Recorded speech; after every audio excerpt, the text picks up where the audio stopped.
ও আল্লাহ, আমার উম্মত যদি জাহান্নামে যায় আমি কিন্তু জান্নাতে যাব না, আমি কিন্তু জান্নাতে যাব না। আমাকে সবাই উম্মতওয়ালা নবী নামে চিনে, উম্মতওয়ালা নবী নামে চিনে।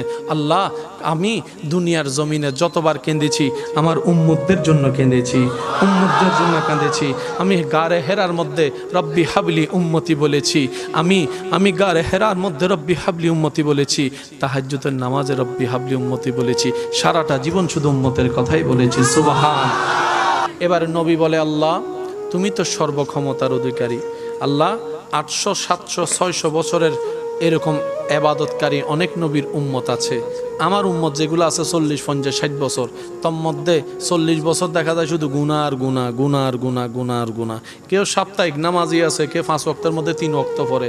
1 ওয়াক্ত নামাজ পড়লে অনেক সময় কেউ অহংকার করে নামাজ নষ্ট করে ফেলে, কেউ রিয়া করে নামাজ নষ্ট করে ফেলে, কেউ গীবত করে নামাজ নষ্ট করে ফেলে। কথা বলেন ঠিক কি না? কেউ মানুষকে জান্নাত পাওয়ার জন্য যদি সওয়াব কামানোর জন্য দান করা হয়, একবার দান করে আজীবন খোঁটা দিয়ে দিয়ে সে দানটাও নষ্ট করে ফেলে। কথা বলেন ঠিক কি না?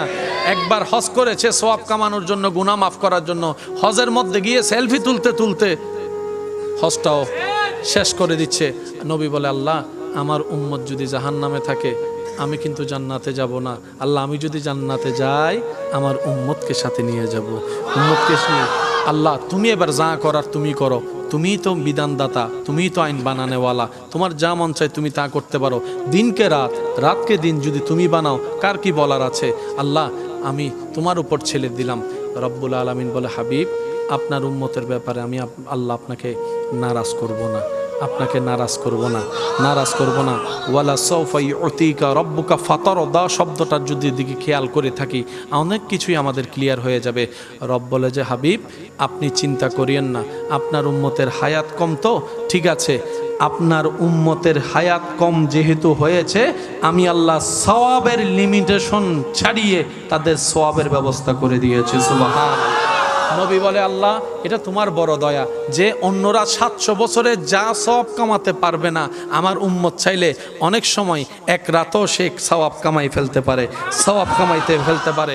রব্বুল আলামিন বলে, হাবিব আপনার উম্মতকে জানিয়ে দিন, ইন্না আনজালনাহু ফি লাইলাতুল কদরে ওয়া মা আদরাকা মা লাইলাতুল কদর। আমি এমন একটা রাত আপনার উম্মতকে আপনার খাতিরে দান করছি যেটা অন্য কাউকে দিই নাই। অন্যরা 1000 মাসে ইবাদত করে যে সওয়াবের পাহাড় বানাবে, আপনার উম্মতকে লাইলাতুল কদরের মতো একটা রাত দেওয়া হয়েছে। অন্যরা 1000 মাসে যা পারে নাই আপনার উম্মত এক রাতেও তা কামাই ফেলতে পারবে। সুবহানাল্লাহ। নবী বলে যে, আল্লাহ আপনার দয়ার তো কোনো সীমা নাই, আরো দেন না, আরো দেন না, আপনার দিলে কি কমে, আপনি আরো দেন না। আল্লাহ পাক বলেছে, হাবিব আপনাকে দিব না তো কাকে দিব? ইন্না আতাইনা কাল কাউসার কাউকে দিই নাই, আমি আল্লাহ আপনি নবীকে দান করেছে। সুবহানাল্লাহ। ওয়া আরসালনাকা ইল্লা রাহমাতাল লিল আলামিনের চাদর আমি আল্লাহ কাউকে দিই নাই, হাবিব আপনি নবীকে দান করেছি। কারণ অন্যরা নবীউল্লাহ, অন্যরা রসুলুল্লাহ, কেউ খলিলুল্লাহ, আপনি তো আমার হাবিবুল্লাহ, আপনি তো আমার হাবিবুল্লাহ। কেউ আমার দেখার তালাশে আছে আর আমি আল্লাহ আপনাকে সুবহানাল্লাযী আসরা বিআবদিহি লাইলাম মিনাল মসজিদিল হারাম ইলাল মসজিদিল আকসা, আমি আল্লাহ আপনাকে মক্কা থেকে মেরাজ করে লা মকানে নিয়ে এসেছি, লা মকানে নিয়ে এসেছি। সবাই থাকবে নফসি নফসি স্লোগানে, আপনি সেই দিন থাকবেন উম্মতি উম্মতি স্লোগানে। সবাই থাকবে দাঁড়িয়ে, আমি আল্লাহ আপনার জন্য মকামে মাহমুদের আসনের ব্যবস্থা করে রেখেছি।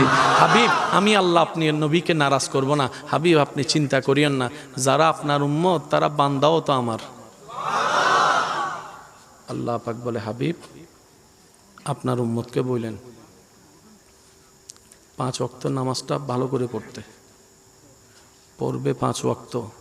আমি সুপ্রিম কোর্ট থেকে রায় করে দিয়েছি, ডান কাঁধের ফেরেশতা জানে, পড়বে 5 ওয়াক্ত, লেখা হবে 50 ওয়াক্ত।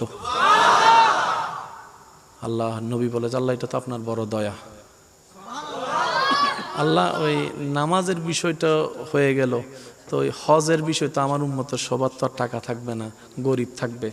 আল্লাহ পাক বলে যে, আপনি টেনশন করেন না, আপনার উম্মতকে বললেন যাদের সামর্থ্য আছে তারা করতে, সামর্থ্য না থাকলে তাদেরকে আমি প্রশ্নও করব না হাসরের ময়দানে।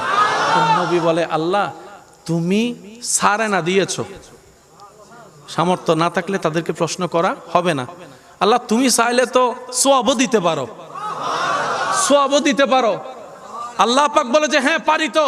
তা আল্লাহ দেন না, আপনি রহমান না, আপনি রহিম না, আপনি দেন না। আল্লাহ পাক বলে, হাবিব আপনার উম্মতকে বলিয়েন শত ব্যস্ততার ভিতরে সময় পেলে মা বাবার চেহারার দিকে মায়ার নজরে একবার তাকাবে, কবুল হওয়া সওয়াবের ব্যবস্থা, হজের সওয়াব আমি আল্লাহ দান করে দিব। তাকবীর, আল্লাহু আকবার। নারে রিসালাত, নারে গাউসিয়া, আহলে সুন্নাত ওয়াল জামাত। উচ্চ আওয়াজ একবার বলেন সুবহানাল্লাহ। নবী বলে যে আল্লাহ হজরটাও দয়া করে দিলা, তো রোজাটা? আল্লাহ পাক বলে যে কি করতাম, আমার উম্মত অনেক সময় তো ব্যবসার কাজে বাইরে যাওয়া লাগবে, গরমে গরমে রোজা রাখতে পারবে, যদি রোজা ভাঙে ফের গুনাহ হয়ে যাবে।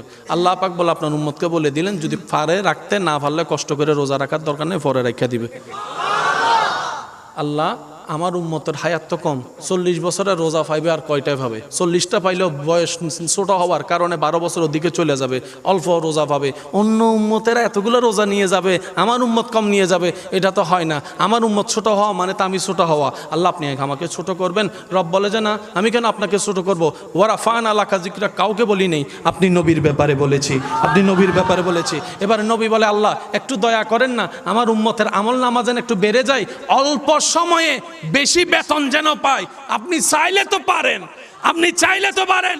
এবার রব বলে হাবিব আপনার উম্মতকে বলবেন রমজানের সর্বোচ্চ রোজা সবগুলা রাখার পরে ঈদের চাঁদে শাওয়াল মাসে যেন সে 6টা রোজা রাখে, যে 6টা রোজা রাখবে তার আমল নামায় 365টা রোজা রাখার সওয়াব আমি আল্লাহ দান করে দিই। কঠিন হচ্ছে না সহজ? আরেকটু জোরে। নবী বলে যে আল্লাহ আপনাদের কি কষ্ট হচ্ছে ভাইয়া? নবী বলে যে আল্লাহ এটা তো তোমার দয়া, তো 24 ঘন্টার মধ্যে তো 5 ওয়াক্ত নামাজ পড়তে 1 ঘন্টা না লাগে, বাকি সময় আমার উম্মত কি করবে? একটু সওয়াবের ব্যবস্থা করে দাও না। রব বলে যে যান, সেটাও দিলাম, আপনার উম্মতকে বলবেন খাওয়াটা যেন আপনার সুন্নত মোতাবেক খাই, বসাটা যেন আপনার সুন্নত মোতাবেক খাই, ব্যবসাটা যেন আপনার সুন্নত মোতাবেক, সুবহানাল্লাহ জোরে বলি, হাঁটাটা যেন আপনি নবীর সুন্নতকে অনুসরণ করে, কথা বলা যেন আপনি নবীর সুন্নতকে অনুসরণ করে করে। আপনার উম্মতকে বলবেন প্রত্যেকটা কাজ যেন সর্বোচ্চ চেষ্টা করে আপনার সুন্নতকে অনুসরণ করে, তাহলে কাজে কাজ হয়ে যাবে, আমি আল্লাহ কাজের বিনিময়ে সওয়াবের ব্যবস্থা করে দেব, সওয়াবের ব্যবস্থা করে দেব। শুধু তাই নয়, আপনার উম্মতকে বলবেন এক ভাই আরেক ভাইকে সাক্ষাৎ হলে সালাম দিলে সওয়াব হবে, হাত মুসাফা করলে হাত ছোটার আগে আমি আল্লাহ গুনাহ মাফ করে দিতেও রাজি আছি। সুবহান। কত ভালো লাগে আমার নূর নবীর নাম, আরো ভালো লাম নবী দরুদ সালাম, কত ভালো লাগে আমার নূর নবীর নাম, আরো ভালো লাগে নবীর দরুদ সালাম, নবীর দরুদ সালাম, নবীর দরুদ। কারো জবান যেন চুপ করে না থাকে, সবাই একই আওয়াজে আল্লাহুম্মা সাইয়্যিদিনা মুহাম্মাদিন, আল্লাহুম্মা সাল্লি